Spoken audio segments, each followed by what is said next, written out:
Alhamdulillah allati arsala rasulahu bil huda wa dinil haq liyudhhirahu 'ala dini kullih wa kafa billahi syahida wa asyhadu an la ilaha illallah wahdahu la syarikalah wa asyhadu anna muhammadan abduhu wa rasuluh. Ya ayyuhalladzina amanu taqullaha haqqa tuqatihi wa la tamutunna illa wa antum muslimun. Allahumma sholli ala Muhammad wa ala alihi wa sahbihi wa man tabi'ahum bi ihsani ila yaumil qiyamah, amma ba'd. Ifabiddin rahmatullah. Kemarin sudah kita jelaskan tentang urgensi atau arti penting dari pakaian. Dan pakaian memang salah satu di antara kebutuhan pokok manusia. Di dalam sebuah institusi keluarga, tanggung jawab suami kepada istri dan anak-anaknya di dalam memenuhi kebutuhannya terutama adalah 3 perkara. Yang pertama adalah makanan, kedua pakaian, dan yang ketiga adalah tempat tinggal. Jadi pakaian merupakan salah satu kewajiban penting yang harus ditunaikan oleh suami kepada istrinya, oleh orang tua kepada anak-anaknya. Dan secara fakta sebagai manusia yang ditakdirkan oleh Allah dengan keistimewaan tertentu, yang diantara keistimewaannya itu adalah bentuk tubuh yang sempurna, seperti yang Allah katakan di dalam Ad-Din, laqad khalaqnal insana fi ahsani taqwim. Sungguh benar-benar kami telah ciptakan manusia di dalam keadaan yang sebaik-baiknya. Jadi bentuk tubuh manusia itu adalah bentuk tubuh yang sebaik-baiknya. Maka bentuk tubuh yang sebaik-baiknya ini akan menjadi fitnah jika tidak ditutup, karena akan menimbulkan ketertarikan. Nah, dari siapa? Dari sesama manusia tersebut. Bisa jadi, dan yang normal itu adalah antara laki-laki dan perempuan. Laki-laki dan perempuan diciptakan oleh Allah secara berpasang-pasangan, yang antara satu dengan yang lain itu mempunyai daya tarik, mempunyai energi untuk saling menyenangi kepada pasangannya. Dan ini tidak bisa dihilangkan dari kehidupan manusia. Bahkan di dalam hal yang bersifat penyimpangan, kita menjumpai juga daya tarik itu ternyata tidak hanya terjadi antara yang berpasangan.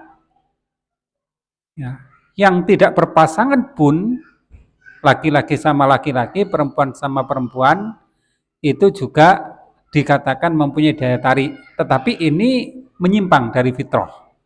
Sebagaimana yang informasi-informasi yang berkembang pada akhir-akhir ini dengan istilah yang disebut dengan LBGT. Nah, jadi karena memang bentuk tubuh manusia yang bagus itu merupakan sesuatu yang menarik, indah, dilihat dari segala sisinya. Maka fungsi pakaian tersebut itu adalah untuk menghindarkan fitnah yang diakibatkan oleh tubuh manusia yang indah tersebut. Bisa dibayangkan, jika fitnah yang besar itu tidak ditutupi, maka akan rusak kehidupan umat manusia yang disebabkan oleh tidak ada aturannya, tidak ada moral, tidak ada akhlak antara laki-laki dan perempuan, dan yang muncul adalah perzinaan, yang muncul ada kerusakan jati diri sebagai manusia. Maka jika itu terjadi, tentu bukan hanya di dalam institusi keluarga yang rusak, tetapi juga institusi yang ada di dalam kehidupan masyarakat. Ya, bisa digambarkan bagaimana jika keluarga itu rusak, maka masyarakat pasti akan mengalami kerusakan. Sebagai contoh sederhana, jika antara suami dan istri itu tidak harmonis, kemudian satu atau keduanya mencari pelarian dengan cara yang salah, mungkin istri akan selingkuh atau suami akan selingkuh, maka kerusakan di dalam keluarga itu tidak hanya terbatas pada keluarga, dia akan mengarah kepada kerusakan yang ada di masyarakat. Ya, demikian juga barangkali pada kasus anak-anak dan yang lain-lain. Maka rusaklah kehidupan masyarakat tersebut, hingga jati diri sebagai manusia itu menjadi rusak atau menjadi hancur.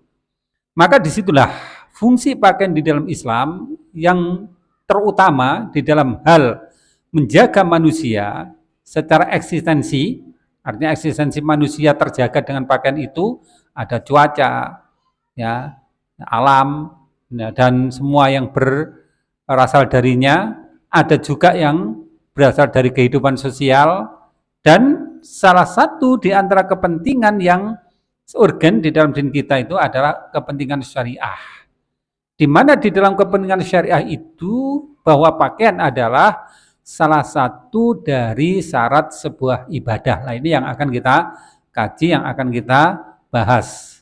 Jadi ternyata pakaian itu bukan hanya berkenaan dengan eksistensi manusia sebagai sebuah makhluk ya, yang hidup di bumi ini, tetapi juga berkenaan dengan sebuah urusan yang bersifat transendental, yaitu bersifat keagamaan berupa syarat untuk melakukan sebuah ibadah. Telah disebutkan di dalam Al-Quran bahwa Allah mengatakan, ya bani Adam khudhu zinatakum inda kulli masjid. Wahai anak-anak Adam, pakailah oleh kalian pakaian kalian dalam tanda kurung yang indah, yang baik, di dalam setiap memasuki masjid. Ayat ini turun berkenaan dengan kebiasaan orang-orang Arab jahiliyah dulu, di mana mereka biasa untuk bertawaf di sekeliling Ka'bah di dalam keadaan yang tidak berpakaian atau telanjang, walaupun itu dilakukan di malam hari ketika tidak banyak mata yang melihat. Ya, jadi mereka juga tetap akan merasa malu jika itu dilihat orang banyak. Nah, di dalam hal ini Allah memberi peringatan kepada anak Adam secara keseluruhan. Jadi khitabnya bermula dari anak Adam secara keseluruhan. Walaupun yang mau mentaatinya itu adalah kaum muslimin atau orang-orang yang beriman. Ya bani Adam khudhu zinatakum inda kulli masjid. Wahai anak-anak Adam, pakailah pakaian kalian yang indah, yang baik pada setiap kalian ke masjid. Dan ini memberikan kepada kita petunjuk bahwa di dalam kita melakukan sebuah ibadah, secara umum pada semua ibadah, dan secara khusus pada saat kita sholat, atau pada saat kita tawaf untuk berpakaian. Apa fungsinya tersebut? Nah, fungsi-fungsi lain telah kita sebutkan, maka di dalam urusan syariah ini, fungsi pakaian itu adalah sebagai penutup dari aurah. Apakah aurah itu? Aurah itu adalah setiap celah yang dikhawatirkan akan disusupi atau diserang musuh. Ya. Nah, aurah itu adalah sebuah rahasia yang harus ditutupi. Jadi dasar dari aurah itu adalah sesuatu itu memang harus ditutup. Sesuatu itu tidak boleh ditampakkan. Ya. Dari apa? Dari bagian tubuh manusia.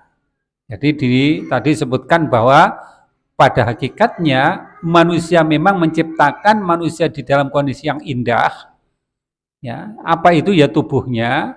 Maka tubuhnya itu akan menimbulkan fitnah. Jika dibiarkan tidak ditutup, maka hendaklah ditutup. Maka di dalam urusan-urusan ibadah kita, ya, secara umum mengharuskan kita menutup kepada aurat. Ya, jadi ini ada unsur lain yang bersifat akhlak atau kesopanan. Ya, jadi kepentingan secara syariah adalah tertutupnya aurat ketika kita beribadah menghadap kepada Allah. Unsur lain adalah adab kesopanan karena di situ menunjukkan kepada akhlak yang baik, akhlak yang mulia, di mana kita merasa malu kepada Allah jika kita menampakkan aurat tersebut. Ya, sedangkan kadang-kadang sholat itu kan dilakukan dalam kondisi yang sendiri. Ya, kalau kita sholat di malam hari barangkali di rumah, atau sholat yang sunnah di rumah, mungkin di dalam kamar atau di bilik yang orang lain tidak melihat, tapi kita juga harus tetap menggunakan pakaian. Ya, kenapa? Akhlak yang baik kepada Allah. Jadi pada dasarnya aurat memang sesuatu yang harus ditutup, bukan sekedar untuk menghindari orang melihatnya, tetapi sebagai juga akhlak yang baik kita kepada Allah ketika kita beribadah kepadanya. Di dalam sholat yang kondisinya tertutup dan kita bersendirian, maka hendaklah kita tetap berpakaian ketika kita sholat tersebut. Nah, ini rasa malu. Ya, jadi kalau di dalam hadis Bukhari disebutkan bahwa al-haya'u su'batun minal iman. Malu itu adalah salah satu di antara cabang keimanan, maka rasa malu itu diwujudkan dengan kita menutup aurat ketika kita menghadap kepada Allah. Karena disitulah kita melakukan sebuah pendekatan diri kepada zat yang tertinggi, yang terbesar, yang kita muliakan, yang kita agungkan, dan tidak pantas jika kita menunjukkan sesuatu yang tidak layak kepadanya, yaitu aurat. Nah, di dalam pandangan Islam, aurat antara laki-laki dan perempuan ini batasannya berbeda. Ya. Batasan aurat laki-laki dan perempuan itu berbeda.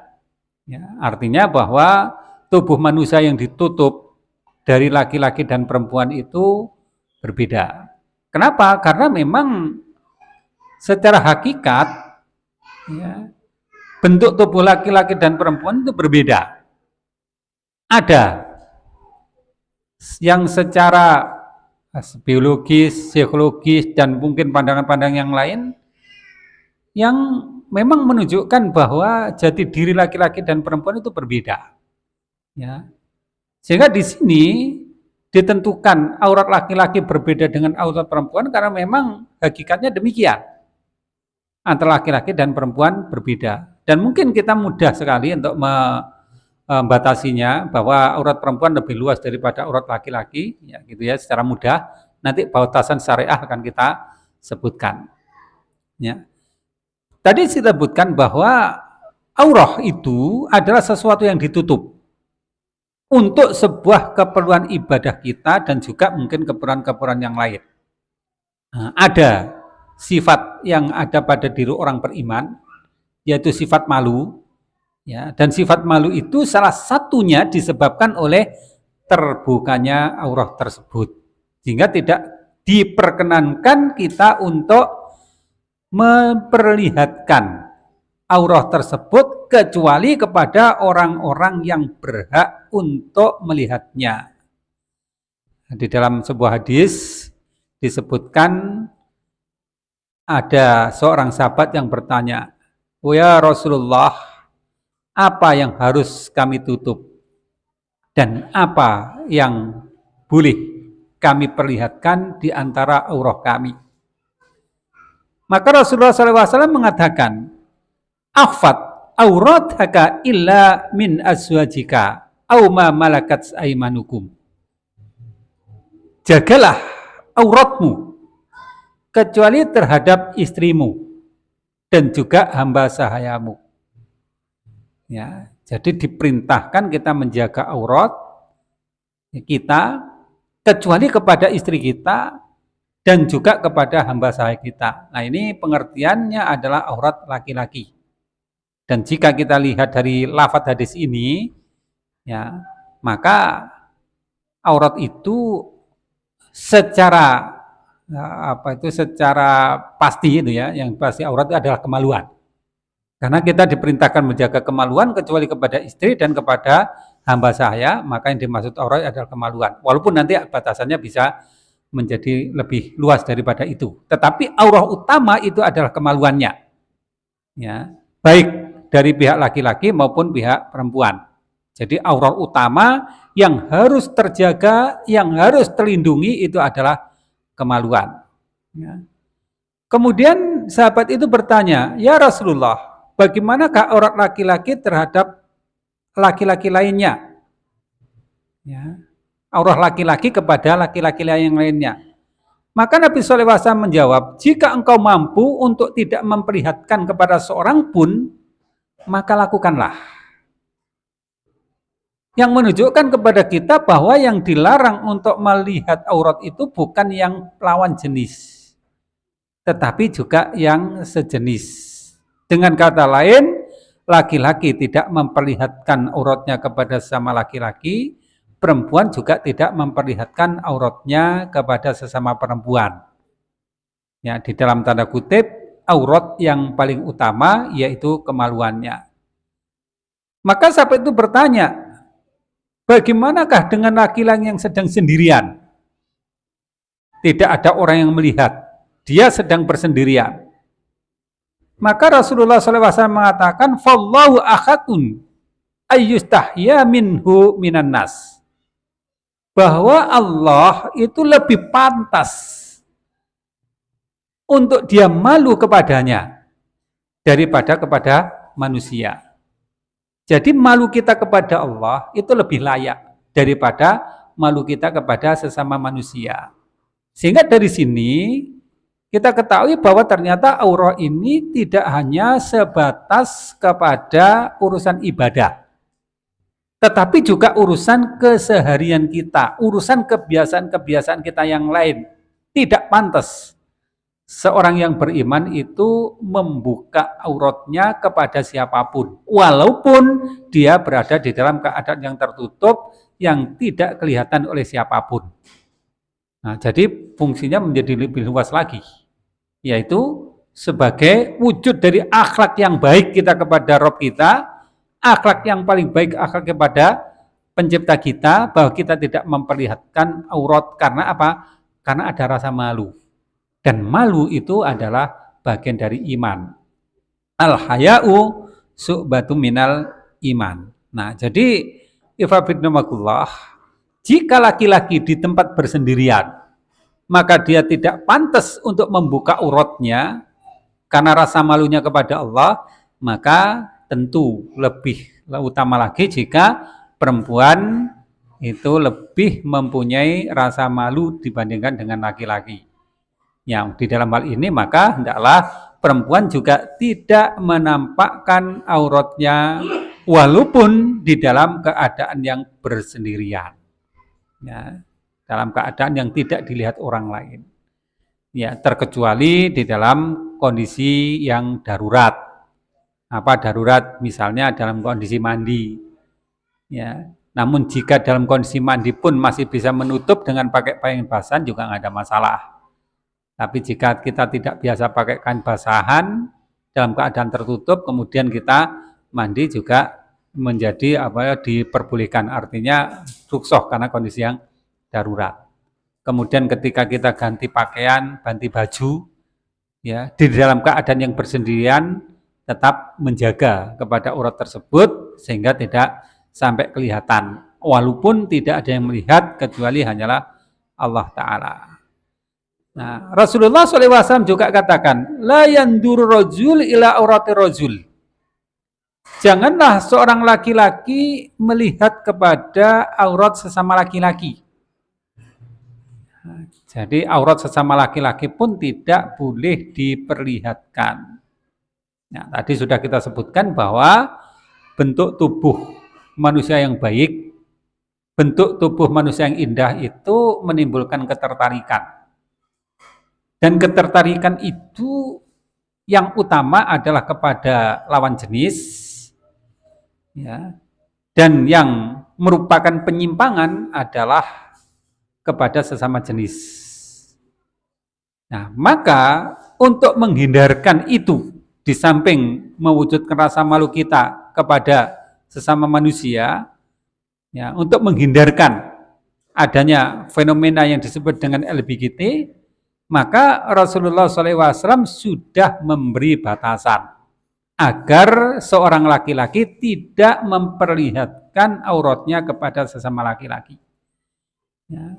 Jadi fenomena LBGT ini kan bukan fenomena baru, fenomena yang sudah ada di zaman nabi-nabi sebelumnya. Artinya di dalam kehidupan manusia ini memang sudah ada kehidupan semacam itu.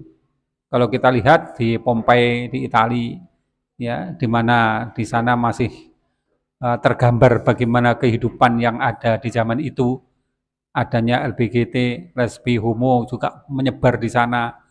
Kemudian yang kisahkan oleh Al-Quran, kaum Nabi Lut, ya, Sodom, nah itu juga mengalami semacam itu. Maka Rasulullah SAW sudah memberi batasan agar itu tidak terjadi, maka hendaklah tidak saling melihat aurat, walaupun dengan sesama jenis. Karena ketertarikan bisa jadi muncul di situ. Di mana ketertarikan itu ya berupa penyimpangan dari fitrah yang suci. Demikian juga walal mar'atu ila auratil mar'ah. Dan janganlah seorang perempuan melihat kepada aurah sesama perempuan. Ini fenomena lesbi juga demikian. Ya, jadi sebenarnya Islam sudah memberikan batasan-batasan, dan yang paling jelas di dalam Islam itu, ya, tindakan preventif atau pencegahan itu memang sudah dilakukan di dalam semua bentuk kejahatan-kejahatan atau fakisah-fakisah yang ada. Nah, sebuah contoh di dalam masalah perzinaan, termasuk penyimpangan dari perzinahan itu atau lesbi atau homo, Islam sudah memberikan batasan yang jelas di situ, di mana tidak bolehnya laki-laki melihat aurat sesama laki-laki, perempuan tidak boleh melihat aurat sesama perempuan. Nah, ini apa? Munculnya LBGT dan sebagainya barangkali itu disebabkan oleh fenomena yang demikian. Jadi daya tarik terhadap keindahan itu memang bisa terjadi, ya, kepada semua manusia. Ya, yang pasti adalah kepada lawan jenis, kemudian yang berupa penyimpangan adalah kepada sesama jenis. Dan Rasulullah sudah memberitahu tentang hal itu, sudah mencegah terhadap itu. Jangan sampai itu terjadi sehingga batasan aurat harus diperhatikan. Wala yaftar rajul ila rajul fi thawbil wahid. Dan janganlah seorang laki-laki berkemul dengan laki-laki yang lain di dalam satu selimut atau satu kain atau satu pakaian. Nah, ini juga menjadi satu tindakan pencegahan. Ya, ya mungkin kita yang hidupnya normal, kita yang hidupnya itu terpelihara secara naluri, mungkin merasa jijik jika melihat fenomena LBGT. Tetapi ya, kondisi itu bisa berubah jika kita tidak waspada dengan batasan tersebut. Ya, mungkin bermula dari, ya, melihat, kemudian merasakan, nah kemudian akhirnya menjadi sebuah kebiasaan. Karena tujuannya apa? Tujuannya adalah memuaskan terhadap nafsu syahwat. Nah, bisa jadi pula karena tidak terpenuhinya nafsu itu kepada lawan jenis, akhirnya kepada yang sesama jenis. Bisa jadi pula karena kepada sesama jenis sudah merasa bosan, akhirnya menjadi kepada lawan jenis. Nah, hal-hal semacam ini harusnya sudah kita waspadai sejak awal.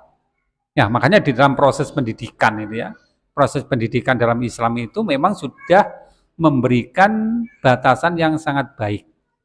Nah, contoh apa? Contoh adalah pemisahan antara laki-laki dan perempuan. Itu merupakan sebuah tindakan pencegahan yang sangat baik di dalam semua interaksi kehidupannya.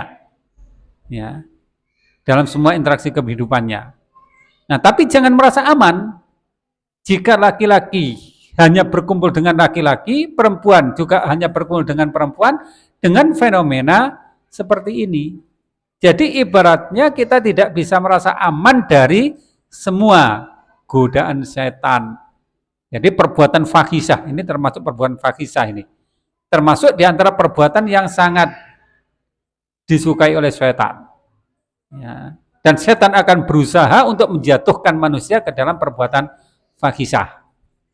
Nah, konon kalau kita lihat dari sejarah Pompei, kenapa di Pompei ya, yang dibinasakan oleh Allah dengan letusan gunung besar yang menimpa kepada mereka, itu mengalami atau dalam kehidupan sosialnya mereka terbiasa dengan homoseksual. Konon karena mereka sudah merasa bosan dengan yang sesama jenis. Ya, perzinaan sudah terlanjur merajalela di mana-mana. Ya, institusi keluarga sudah rusak aturan tatanannya. Ya, karena kebosanan kepada lawan jenis, akhirnya mereka beralih kepada sesama jenis. Ya.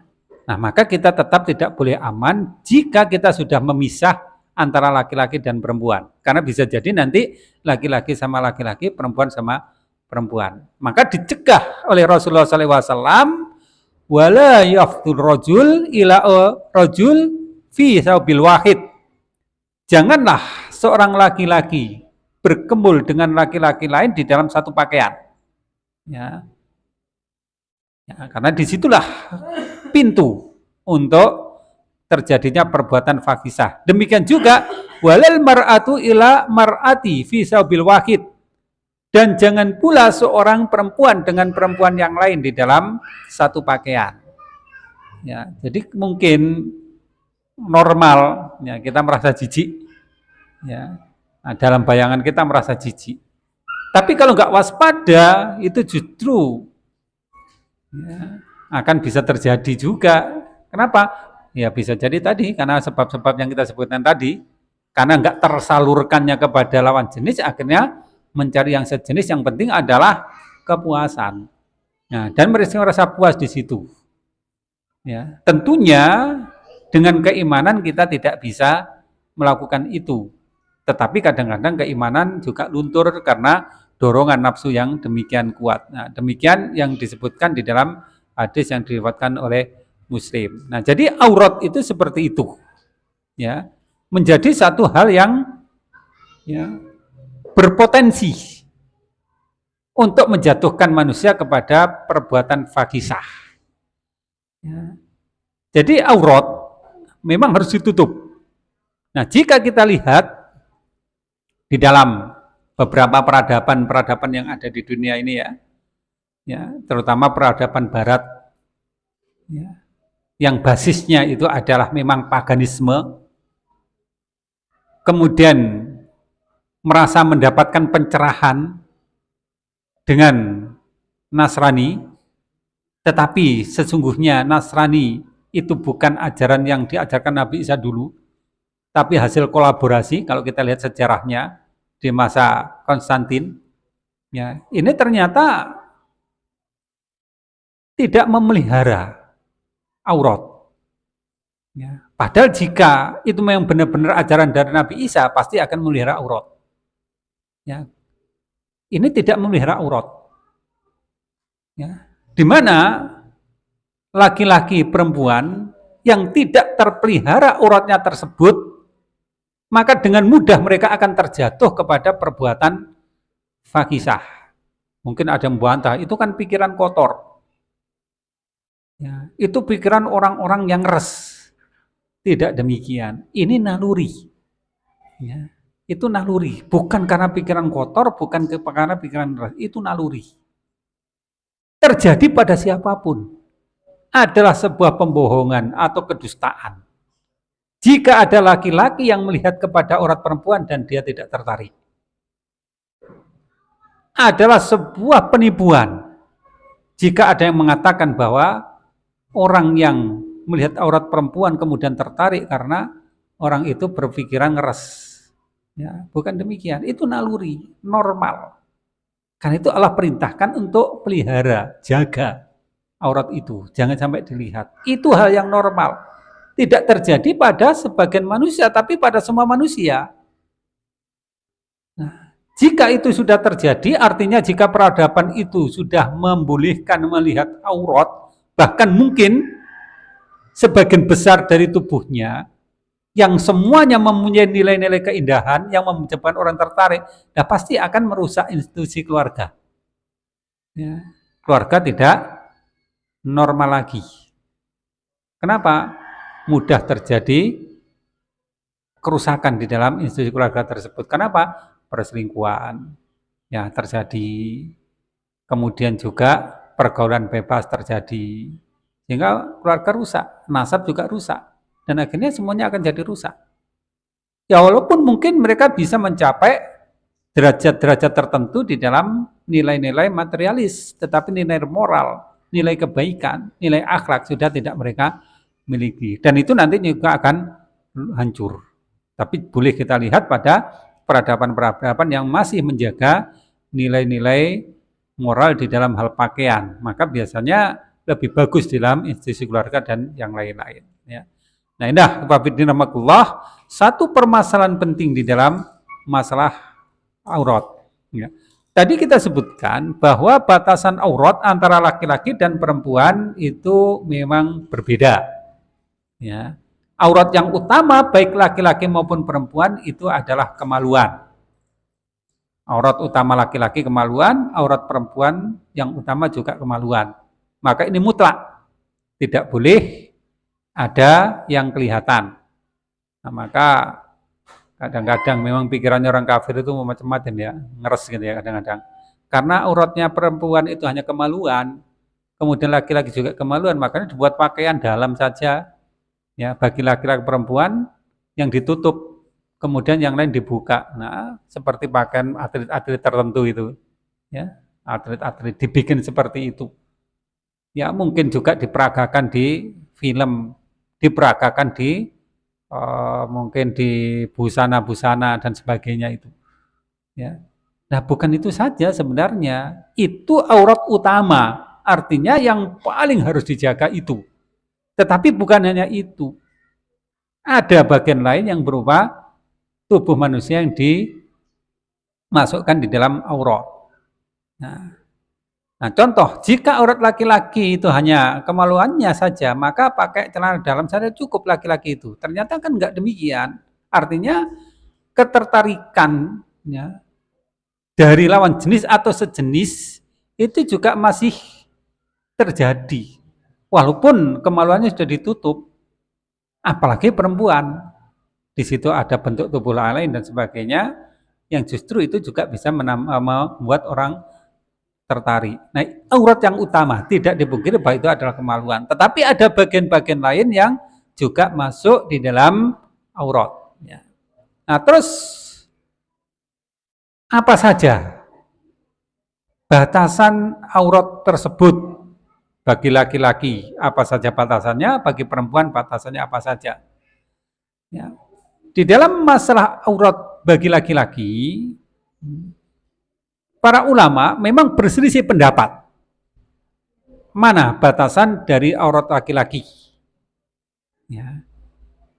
Maka jika kita perhatikan dari beberapa pendapat, secara umum ulama berpendapat bahwa aurat laki-laki adalah bagian tubuhnya antara pusar dan lutut. Ya, ini merupakan pendapat jumhur. Ya, pendapat mayoritas ulama. Mereka berpendapat bahwa batasan aurat laki-laki adalah antara pusar sampai lutut.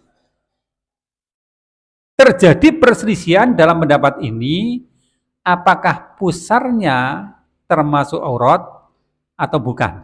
Apakah lututnya termasuk aurat atau bukan? Nah, kapan hari kita bahas ya permasalahan tersebut. Jadi kalau masalah puasa misalnya, wa atimus syiyama ilal lail, dan sempurnakanlah puasa sampai malam hari. Ya. Jadi di situ ada kata ilah, ada goyah nanti ya. Ada kata ilah. Jika kata yang disebutkan itu berbeda, kata yang disebutkan sebelum ilah dan setelah ilah itu berbeda perkara, maka kata yang disebutkan setelah ilah itu nggak masuk di dalamnya. Wa atimus syiyama ilal lail, dan sempurnakanlah puasa hingga malam hari. Jadi malam harinya nggak termasuk. Ya, puasa hingga malam hari, malam harinya nggak masuk di situ. Ya, jadi masuk malam, malam harinya nggak masuk. Tapi jika yang disebutkan antara sebelum ilah atau hatta bisa juga, ya, ilah atau hatta gitu ya, dan setelahnya itu sama atau menjadi bagian, maka kata yang disebutkan setelahnya itu masuk di dalamnya. Ya, misalnya cucilah tanganmu sampai siku. Nah, kata sebelum ilah atau hatta itu adalah tangan. Setelahnya adalah siku. Nah, siku merupakan bagian dari tangan. Yang menunjukkan bahwa siku juga termasuk bagian yang harus dicuci. Ya, jadi karena demikian. Jadi kalau disebutkan ya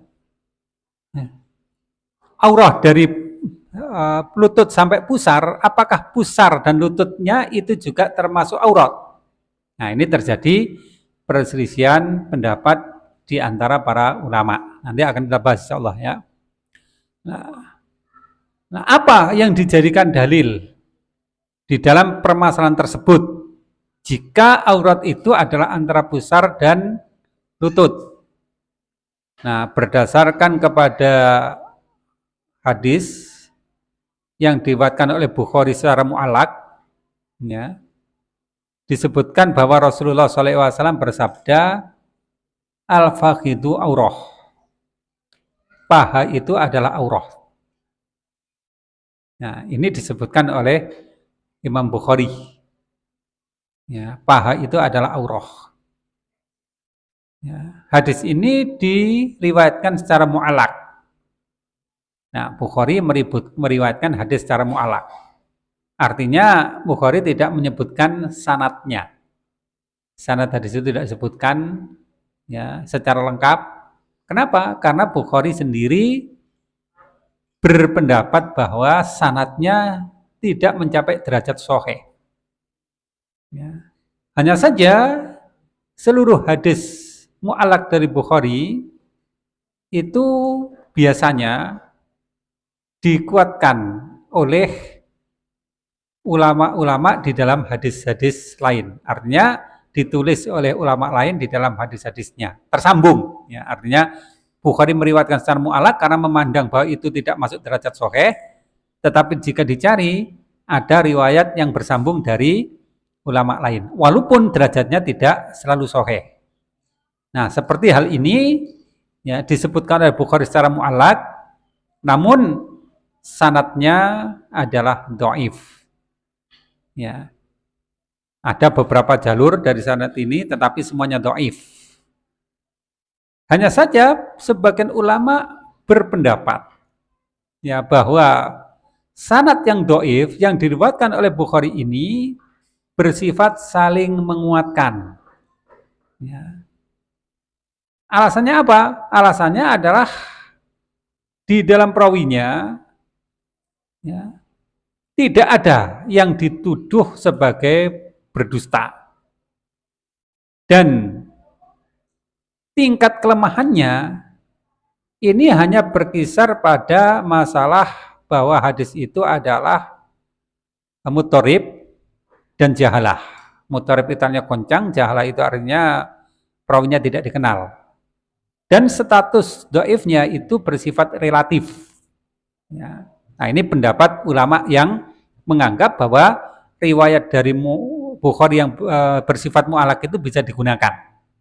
Ya, ya paham ya maksudnya. Jadi hadis ini diriwayatkan oleh Bukhari secara mu'allaq, artinya sanadnya terputus, tetapi dijumpai sanad tersambung di dalam riwayat-riwayat yang lain. Namun di dalam riwayat-riwayat lain itu semuanya statusnya juga dhaif. Sebagian yang menggunakan sebagai dalil dhaifnya riwayat-riwayat itu bisa digunakan karena satu dengan lain saling menguatkan. Dasar saling menguatkan adalah karena status kelemahannya itu tidak berat. Status dhaifnya tidak berat. Ya. Kalau berat bagaimana? Kalau berat ada perawi yang dituduh berdusta misalnya. Ya. Itu menjadi berat, memalsukan hadis misalnya. Nah, ini yang dituduh yang menjadi penyebab kelemahannya itu berkisar antara hadis mutharif atau jahalah saja. Ya, itu yang menguatkan hadis ini. Ya. Kemudian di dalam riwayat lain disebutkan juga ya, hadis yang diriwayatkan oleh Abu Dawud dan Ibnu Majah. Disebutkan bahwa Rasulullah SAW mengatakan la tubris fakhidaka wala tanduru ila fakhidhi hayyi walal mayyit. Janganlah kamu menampakkan pahamu dan jangan pula melihat paha orang lain yang masih hidup maupun yang sudah mati. Ya, hadis ini juga bersifat dhaif. Ya. Jadi larangan untuk melihat kepada, menampakkan kepada paha kita kepada orang lain dan tidak boleh melihat paha orang lain baik yang hidup maupun yang mati. Hadis ini juga tergolong hadis yang dhaif. Kemudian terdapat hadis lain lagi ya, di mana Rasulullah SAW bersabda, fa imma tahta surah ila rukbatihi minnal aurah. Maka sesungguhnya apa yang di bawah pusar hingga lutut itu adalah aurah. Ya. Hadis ini diriwayatkan oleh Ahmad.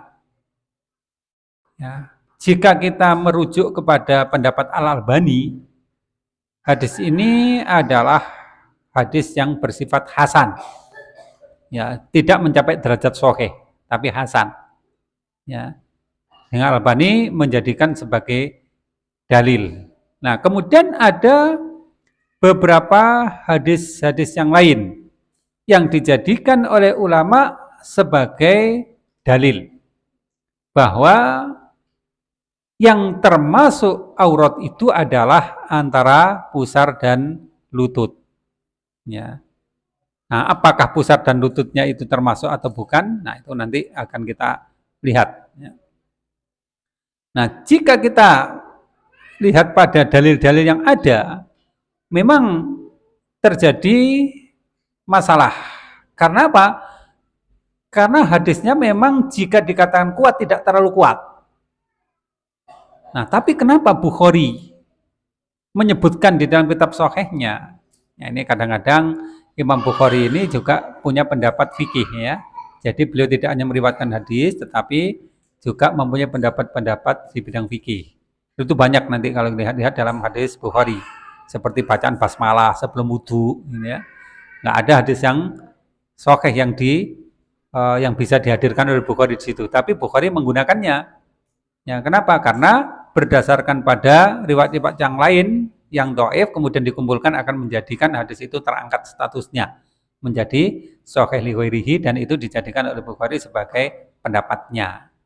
Jadi di situ pendapat dari Bukhari sehingga salah satu di antara ulama yang menguatkan ini adalah Imam Bukhari bahwa antara lutut sampai pada pusar itu adalah aurat.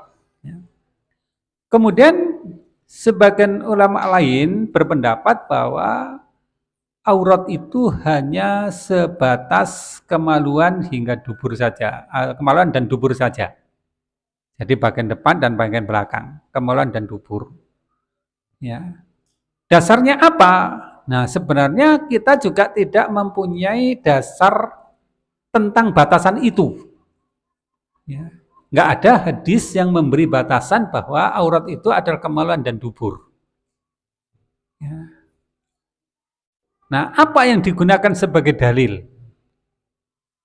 Jika tidak ada batasan yang seperti itu. Ya, ini ada beberapa riwayat tentang hal tersebut, di mana ya antara salah satunya ya Rasulullah SAW itu pernah ya pernah sarungnya melorot hingga pahanya kelihatan, dan itu disaksikan oleh Abu Tolhah. Ya, sampai Abu Tolhah menyentuh kepada paha Rasulullah SAW. Jadi paha Rasulullah SAW disentuh oleh Abu Tolhah karena saat itu beliau itu mengalami ya, katakanlah pakainya melorot, sarungnya melorot sehingga pahanya kelihatan gitu. Itu satu riwayat. Kemudian juga pernah terjadi Nabi SAW sedang duduk dengan paha yang terbuka. Ya, pahanya terbuka. Kemudian Abu Bakar minta izin masuk, beliau pun mengizinkan. Kemudian Umar meminta izin masuk, kemudian beliau pun mengizinkan. Kemudian datanglah Utsman, minta izin masuk.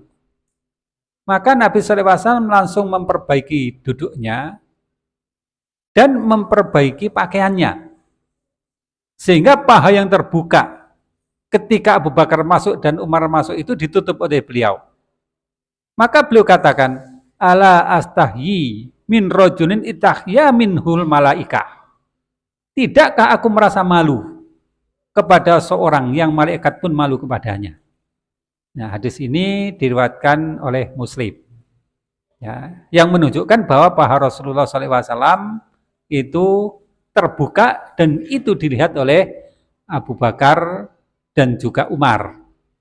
Hanya Utsman tidak melihatnya karena beliau sedang merasa malu. Beliau merasa malu kepada Utsman. Ya, tidakkah aku merasa malu kepada seorang yang malaikat pun malu kepadanya. Nah, dari beberapa hadis ini mereka berpendapat bahwa aurah laki-laki itu tidak termasuk paha. Jadi kalau nggak termasuk paha yang mana gitu? Ya. Kalau nggak masuk paha itu yang mana? Nah, maka mereka berpendapat bahwa aurahnya itu hanya sebatas kemaluan dan dubur saja. Nah, makanya yang Ana sebutkan tadi, kita juga sulit untuk membatasi kemaluan dan dubur itu. Apakah hanya dalam konteks benda atau zat kemaluannya itu saja sama dubur saja, yang jika ditutupi dengan katakanlah hanya seperti mungkin tabung tertutup gitu menjadi selesai, auratnya tertutup, atau mungkin dubur hanya ditutupi dengan selembar kain yang sempit gitu, auratnya sudah tertutup. Nah, jadi batasan aurat itu hanya kemaluan dan dubur, itu sulit kita untuk membatasinya. Ya. Atau mungkin hanya sebatas celana dalam yang sangat sempit gitu. Hanya menutupi kemaluan dan dubur saja itu. Apakah seperti itu? Ya, jadi pendapat ini yang yang mengatakan bahwa paha itu bukan termasuk aurat, itu juga sulit membatasi. Kalau paha bukan termasuk aurat, berarti hanya dubur dan kemaluan. Terus atasnya dubur, atasnya kemaluan, sehingga pusar ini aurat atau bukan. Nah, ini juga tidak dijelaskan oleh pendapat ini. Maka kalau menurut Ana di sini, ya, kita bisa bagi dua. Ya, jadi sebagai pendapat yang bersifat kompromi. Ya, artinya pendapat yang bersifat menggabung di antara dua hal yang seakan-akan bertentangan tersebut. Ya, kalau pendapat pertama tadi dikatakan bahwa aurat itu adalah antara pusar sampai paha. Pendapat kedua yang mengatakan bahwa aurat itu hanya sebatas kemaluan dan dubur. Dan ini tidak disebutkan adanya dubur yang di pendapat kedua tadi. Hanya didasari oleh Nabi memperlihatkan pahanya, dan itu dilihat Abu Thalha, dilihat Abu Bakar, dilihat Umar, gitu saja. Ya, di atas paha sampai pusar nggak ada penjelasan. Nah, siapa yang batasi bahwa itu bukan aurat gitu? Nah, maka kalau menurut Ana, jika dilihat dari dua hal tersebut, maka menunjukkan bahwa sesuatu yang kita ya merasa malu jika terlihat orang lain, maka sebaiknya itu ditutupi. Itu yang paling utama ya.